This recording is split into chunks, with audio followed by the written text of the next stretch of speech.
Ya, halo guys, Assalamualaikum warahmatullahi wabarakatuh. Apa kabar? Semoga teman-teman dalam keadaan sehat walafiat. Salam buat keluarga teman-teman di rumah. Salam sepak bola.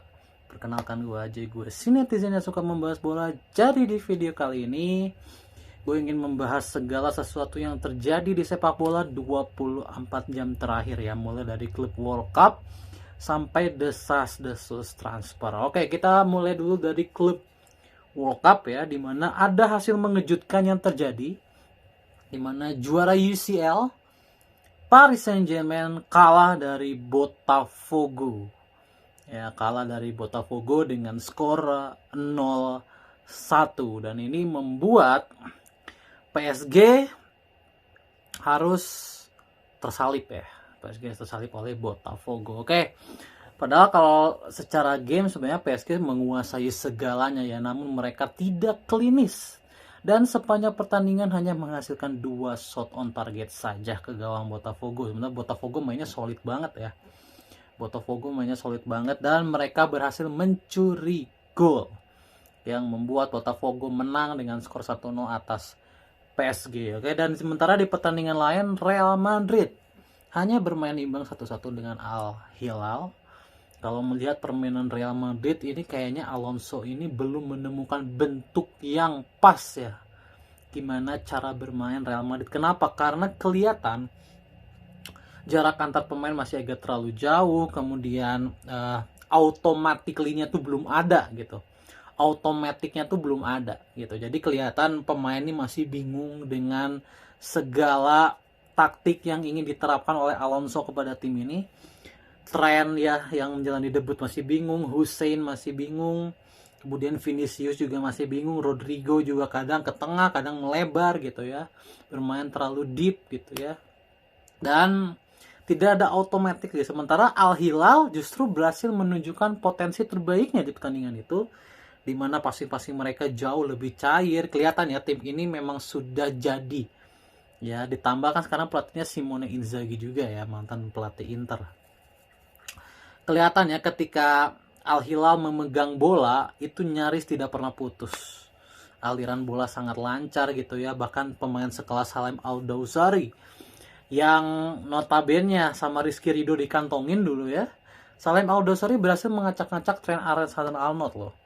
Berhasil mengacak-ngacak tren. Jadi apa ya? Real Madrid ini belum meyakinkan kalau untuk gue. Dari permainan, kemudian dari finishing, cara mereka mengontrol lapangan tengah aja ini masih belum meyakinkan sama sekali. Dan kelihatan ya, Alonso ini kayaknya butuh sekali yang namanya playmaker. Karena gini, Alonso itu kan bermainnya bener-bener selalu dari tengah ya. Selalu dari tengah gitu. Punch, punch, punch. Namun karena di lapangan tengah dari Real Madrid ini tidak ada playmaker, Bellingham itu kan bukan seorang playmaker ya. Bellingham itu bukan seorang playmaker. Jadi kelihatan visi mainnya juga bukan seorang playmaker. Jadi kayaknya Real Madrid ini butuh satu tambahan pemain lagi, dua mungkin ya. Atau tiga juga boleh sih. Tiga, jadi satu striker, satu playmaker, satu center back. Ya gua rasa Real Madrid butuh ini semua. Karena gini, pemain-pemain kayak Eder Militao, Alaba, gue rasa udah bukan lagi levelnya Madrid ya. Gue rasa udah harus diregenerasi ya. Kelihatan gitu. Pemain-pemain lama kayak Lucas Vazquez gitu-gitu tuh mainnya udah agak toksik lah bisa dibilang. Mainnya udah agak luck ya. Udah tidak bisa mengikuti kecepatan dari Real Madrid. Jadi gue rasa mumpung masih ada 2 bulan ya bursa transfer, gue rasa Real Madrid masih harus banyak berbenah lagi gitu ya, untuk mengarungi sisa musim. Oke, untuk mengarungi sisa musim. Oke, kalau bicara dari transfer pemain ya belum habis. Liverpool masih ingin ngotot mendatangkan Milos Kerkez dari Bournemouth, di mana Andy Robertson diisukan akan ke Atletico Madrid. Namun ini semua belum pasti.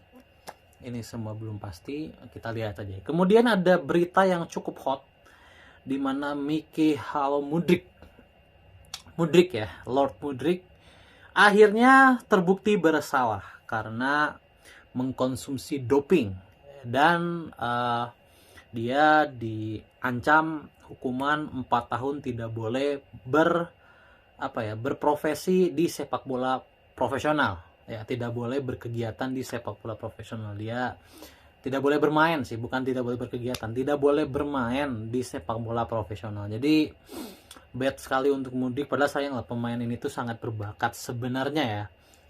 Memang harga 100 juta tuh terlalu overpriced karena Mudryk ini harganya mungkin 30-40 juta. Namun pemain ini tuh masih punya potensi. Kenapa? Karena yang tidak dipunyai oleh Mudryk itu murni visi bermain. Dan visi bermain itu bisa didapatkan kalau pertama dia punya confidence, dia mendapatkan kepercayaan diri, dan yang kedua seiring pengalaman dia bermain. Seiring pengalaman dia bermain. Jadi sayang dia mungkin tidak akan main sampai bertahun-tahun mendatang. Ini gue rasa sih karirnya Mudryk sih udah kelar kalau menurut gue. 3 tahun itu sangat susah. 3-4 tahun itu sangat sulit mengembalikan performa. Kalian lihat aja Paul Pogba gitu ya. Pogba kan sekarang main di AS Monaco nih. Gue tidak yakin Pogba akan bisa menembus skuad utama dari Monaco. Karena tidak main setahun aja menurut gue udah cukup melelahkan. Apalagi kalau mainnya 3-4 tahun tidak main. Jadi gue rasa karir Mudryk di Chelsea juga sudah selesai. Karir Mudryk di level tertinggi gue rasa udah selesai. Gitu ya, dengan kasus doping ini. Jadi ya karir yang sangat tidak mengenakan untuk Mudryk ya. Dia masih muda, masih 24 tahun, berarti dia akan kembali di usia 28 tahun, which is itu sudah fase-fase prime menuju menurun. 28 tahun itu kan fase-fase prime lah. Fase-fase prime sebelum menurun, dan di fase prime-nya dia tidak akan bermain di kasta tertinggi. Jadi ya best of luck untuk Mudryk ke depannya ya. Semoga mendapat keberuntungan di gue rasa di profesi lain lah, tidak harus sepak bola gitu ya untuk Mudryk. Oke. Jadi Chelsea juga, kalau bicara Chelsea ya, Chelsea ini kan terlalu banyak pemainnya ya. Kenapa Chelsea tidak banyak aja untuk melego pemain-pemainnya ya? Kayak Chilwell kan katanya mau pergi. Kemudian katanya nggak tahu dari Reece James bakal pergi juga nggak ya? Gue nggak tahu nih. Itu dari Chelsea. Kemudian bicara Arsenal sekarang tidak menargetkan lagi Gyökeres ya, karena harganya terlalu mahal menurut mereka. Arsenal kini memalingkan matanya kepada Benjamin Sesko yang dihargai 100 juta, which is 100 juta terlalu mahal banget malah. Gini loh, Benjamin Sesko itu belum terbukti untuk gue, lebih terbukti Gyökeres justru. Tapi kenapa Sesko yang lebih mahal, itu yang gue bingung ya. Ini gue nggak ngerti perhitungan value transfer dari Eropa ini. Sesko itu di Jerman tidak terlalu mentereng prestasinya. Berbeda dengan Gyökeres. Gyökeres sudah menaklukkan Liga Portugal. Ya, gue rasa ya, gue kalau jadi boardnya Arsenal, ya mending gue rehat untuk Gyökeres daripada Sesko. Ngapain gue harus rehat 100 juta untuk Sesko? Ya. Jadi itu menurut pendapat gue ya. Karena Gyökeres 80 juta yang mending tebus aja gak sih pemain sekelas Gyökeres gitu. Pemain yang sudah terbukti gitu ya. Dijamin Sesko udah masih muda. Dia belum terbukti. Ya nanti ujung-ujungnya kan siapa tahu ntar kayak Højlund, kayak Pepe, Nicolas Pepe dulu kan. Kan pemain-pemain muda yang gambling gitu ya. Kan kalau Gyökeres kan sudah masuk usia prime. Ditambah dia sudah terbukti. Jadi kalau gue jadi boardnya Arsenal, bodoh sih kalau ngambil Sesko. Mending ngambil Gyökeres lah. Ya, mending ngambil Gyökeres gitu. Oke, itu dari Arsenal. Kemudian Liverpool tidak ada pergerakan yang masif lagi setelah Frimpong dan Wirtz. Kemudian Barcelona mendatangkan Nico Williams.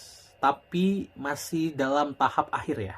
Jadi belum 100% deal, tapi katanya sudah ada kesepakatan pribadi. Jadi kita lihat apakah Nico Williams dan Yamal akan bersanding di Barcelona seperti di timnas Spanyol atau tidak. Dan kalau Nico Williams datang, gue rasa yang tergeser akan Dani Olmo sih menurut gue. Dani Olmo akan tergeser, rapinya akan ditaruh di belakangnya Lewandowski. Karena Lewandowski masih bisa digunakan kalau menurut gue. Gitu ya. Itu soal Eropa 24 jam terakhir, oke? Baik.